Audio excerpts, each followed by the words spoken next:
Hello, welcome back. Tactical Tuesday with Johnny Tiger. The date is November 10th, 2020.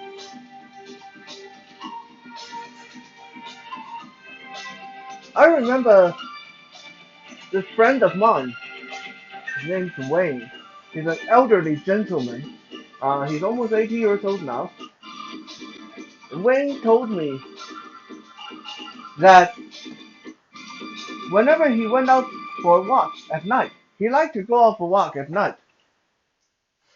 Now, Wayne has never trained in martial arts or self-defense, but for every day, for his day-to-day chore, because he's quite a handyman, Wayne carries a small Swiss Army knife like this, and he's teaching.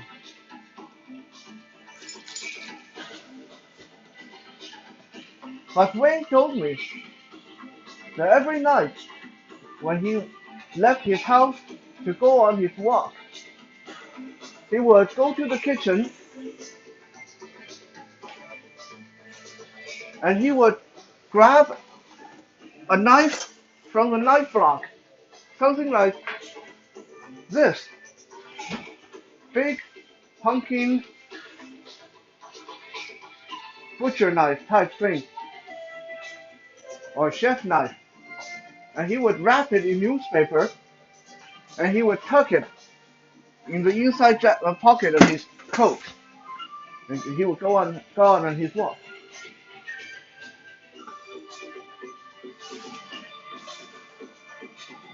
His wife always thought that was rather silly of him,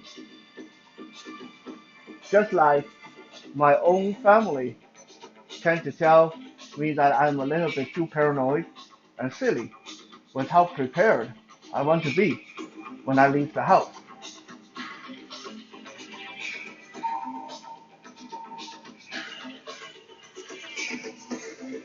I remember a couple of years ago,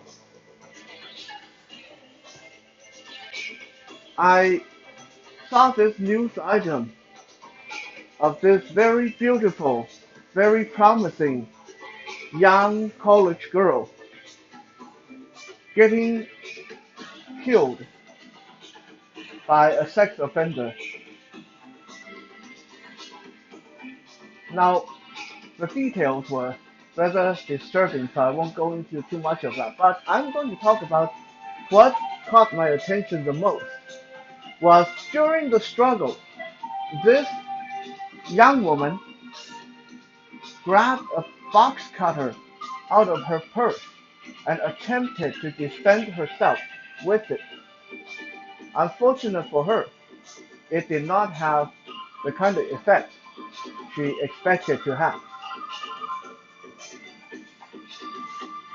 Maybe if rather than carrying a box cutter in her purse, maybe if she would have done what my friend Wayne had done every time he left the house to go on his late night walk, maybe if this young woman would have taken a paring knife or a butcher knife out of the knife block, wrap it in newspaper, and then tuck it into her jacket, the result might have been very different. Maybe not, but most likely it would be very different.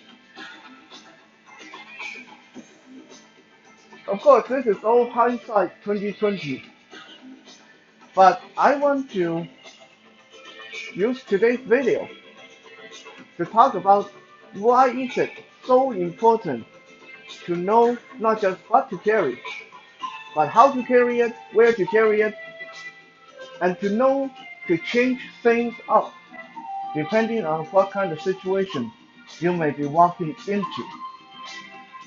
Of course, a lot of times things happen when we least expect them to, but we can't do anything about that.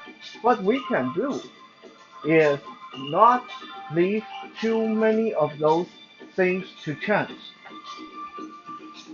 Let's talk about how to carry things first. I've already spoken at length about when you carry, no matter what you carry, you want to carry a mace, you want to carry a whistle, alarm, tactical pen, knife, gun, whatever. No matter what you want to carry, you want to make sure you invest in the time to practice how to get it out. Left hand, right hand, laying on your belly, laying on your back, etc., etc. Because when the pressure is on, when someone on cycle is chasing you from behind, you need to learn. You need to know how to get this thing out while you're running, while you're falling down, while that person is pinning you down. Now, before we go any deeper into today's video, let me repeat this. This is not meant for legality consultation. Every country has different laws, different rules, depending on what you can carry or what you can't carry. So do not watch this video and then go carry a big knife in your pocket and then get yourself in trouble. Research your laws, research your city's bylaws, and then do what you need to do accordingly. I do what I do, you do what you do. I'm just here to tell you, to give you some options, to give you some ideas of how things can be done, and what can be done, and where things can be carried. First off, where to carry something for self-defense. Don't carry your self-defense tool in somewhere that you need to open up something for it. In other words, if you are carrying something for the exclusive purpose of self-defense, you don't want to carry it somewhere that you have to unzip your jacket or fumble in your purse looking for it when the time comes. When the time comes, you need to be able to reach and grab. Reach and grab, reach and grab. Just like how fast this tactical pen come out of my sleeve. Just like how fast this knife come out of my pocket. Reach and grab. One motion, at the most, two. Okay? No fumbling, no unzipping, no looking around for it. If you have to look for it, if you have to fumble for it, it's no good for self-defense. It at most can be your backup, but not self-defense, not your primary self-defense. Secondly, you want to carry it with easy access for any scenario. A lot of people, if they're right-handed, they'll carry it in their right pocket, and that's fine. But you have to think, what if you're running, and the person comes up behind you and snap your right wrist, and now you're twisting around, trying to get at your right pocket with your left hand. And guess what? The moment you try to twist around and reach with your left hand, that person behind you knows that you're reaching for a weapon. They're going to grab your left hand too. Okay? So, some of the best places to carry self-defense tools is on a necklace, in your sleeve, in your waistband, usually just around the navel area, that this way both hands can reach it. At the small of your back, this way it's covert when you reach for it. And again, both hands can reach it. At your ankle, because again, both hands can reach it. Strapped to the inside of your leg, again, both hands should be able to reach that, no matter which leg. Also keep in mind that no rule against carrying 2, 3, 4, or 5 self-defense, weapons, tools, whatever you want to call them. If you are going to get into trouble with carrying one, you might as well carry 10. Okay? You're not. It's not something that is going to get you into more trouble. if you carry one extra knife. Now, if you are carrying guns, that might be different. Firearm rounds a little bit more finicky with that. But carrying one knife versus carrying four knives, there's usually no difference when it comes to legal consequences. If a policeman, if the nice police officer is going to confiscate one knife, they're going to confiscate four. They're going to confiscate four, they're going to confiscate eight. But the charges will be the same. Again, please find out the legality around what size of knife you can carry, what tools you can carry or cannot carry. For example, here in Canada, it is strictly illegal to carry batons. And it is illegal to carry knives where people can't see them, especially large knives. Which is kind of silly because apparently it is okay for us to carry a machete on our back walking down the street. But hey, that's just a kind of a legal, silly kind of legality we have to deal with. So make sure wherever you decide to carry your tool, your weapon, readily accessible, can be accessed by both hands, and please remember to practice with both hands. I don't ask all of you to be equally good at pulling out the knife, left hand, left foot, right foot with your teeth, but you need to be able to get it done relatively efficiently.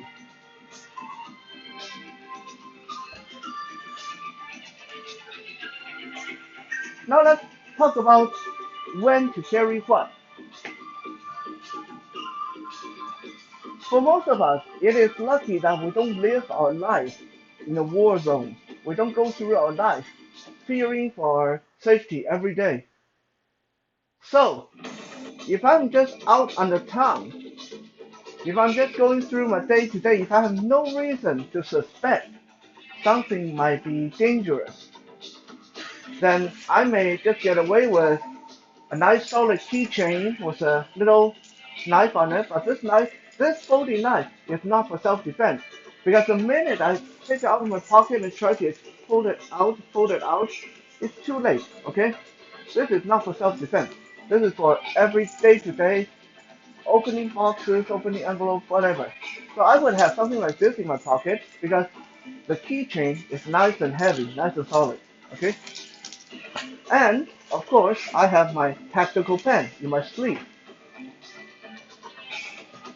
That makes me feel very comfortable going out to work, taking the bus, whatever. We'll call this the mundane stage. The mundane stage. Everything's cool. Everything's normal.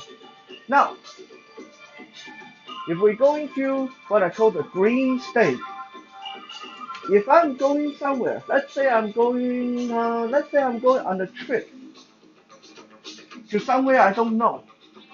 I'm not quite sure if I'm going to run into any danger. Maybe not, but it's somewhere I don't know. Somewhere I have no idea if it's a good part of town, bad part of town, what kind of people I'll be with.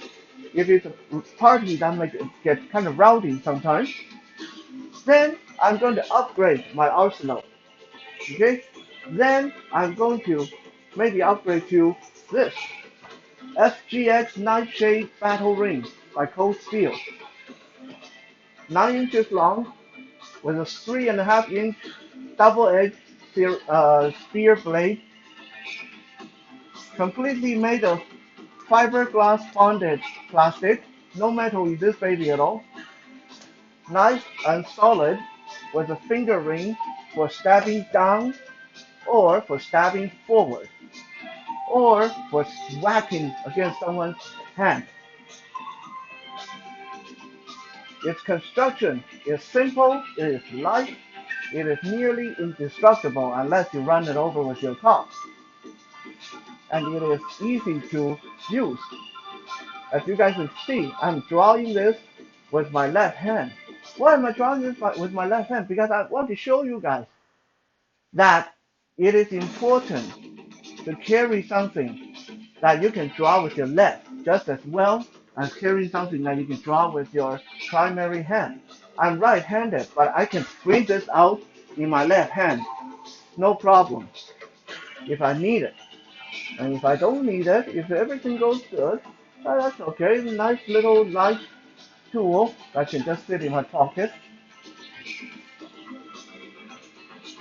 That is color the code green, the green zone. Okay? Yes, I'm going somewhere that should be safe, but I'm not sure 100%.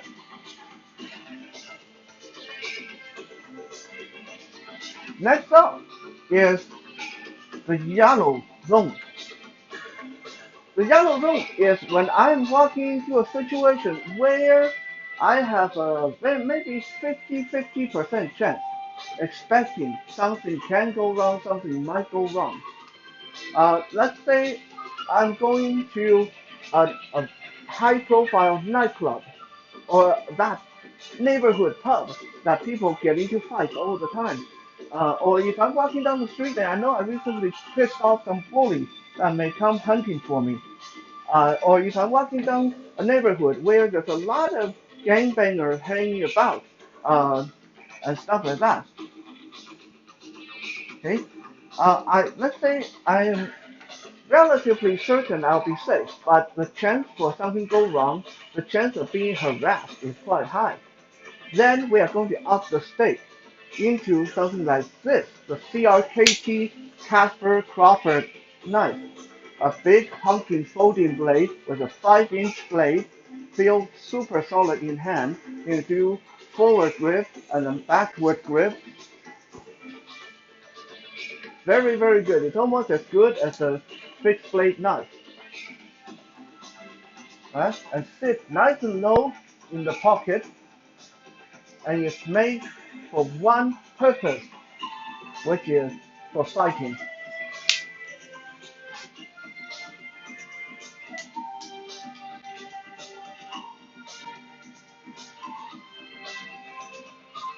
Now, if I'm walking into a situation where I totally expect problems, like the chance of something bad happening is like 70%, 80%, such as the time when I first graduated from university, I had to work late and I had to come home late. By the time I was on my way home, I had to be at the train station, the bus station at nearly midnight. There's homeless people, drug addicts, and gangbangers all around me and conducting illegal businesses, prostitutes everywhere. People trying to sell sex, people trying to sell drugs, people harassing each other for money. A blind guy like me walking home, waiting for the bus, waiting for the train, in that kind of environment, that is code red. Okay? In situations like that, we graduate to something like what I got concealed here in my pocket. Cold steel GI Tonto blade with a nearly 9-inch razor sharp blade made for heavy penetration. This thing can punch through the hood of a car and then some. Okay? We graduate to a full-on combat knife tucked into the inside of my jacket pocket. Now, going back to one of my earlier points, you don't want to carry something that you can only get at by unzipping your jacket. So when I'm carrying a big combat knife in the inside pocket like this, when I am approaching the bad area, I'm pulling down the zipper of my jacket, I'm I'm tucking my arms in like this into the jacket. My hand is already resting on the hilt of the knife, but people who don't pay very good attention mostly won't see that I have a big freaking knife strapped to my body. But if anyone was to give me any issue, any cause, the knife come out nice and smooth. Don't mess with me. Back away now.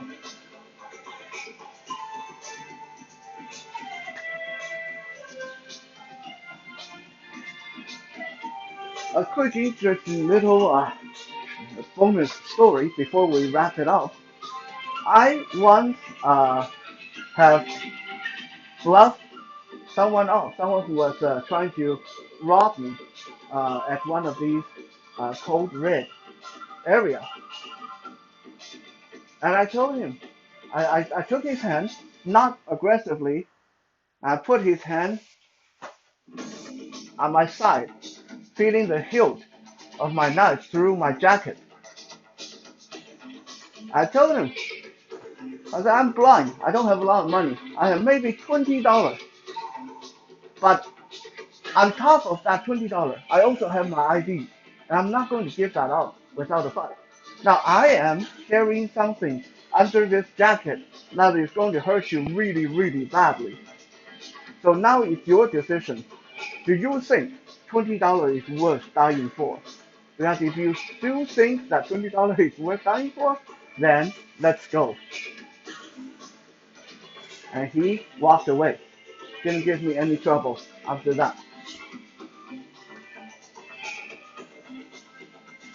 So if there's one takeaway from today's episode, it is don't just buy one little pocket knife, one little tactical pen, and think this is going to be the problem solver for every which situation you are going to get into.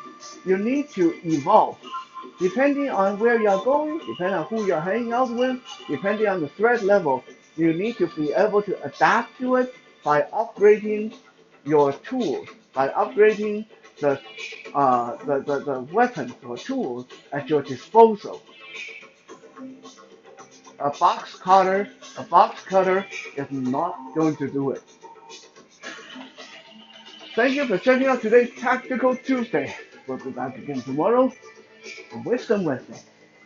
For now, have a good night and happy Veterans Day for our American friends. Happy Remembrance Day for our Canadian friends.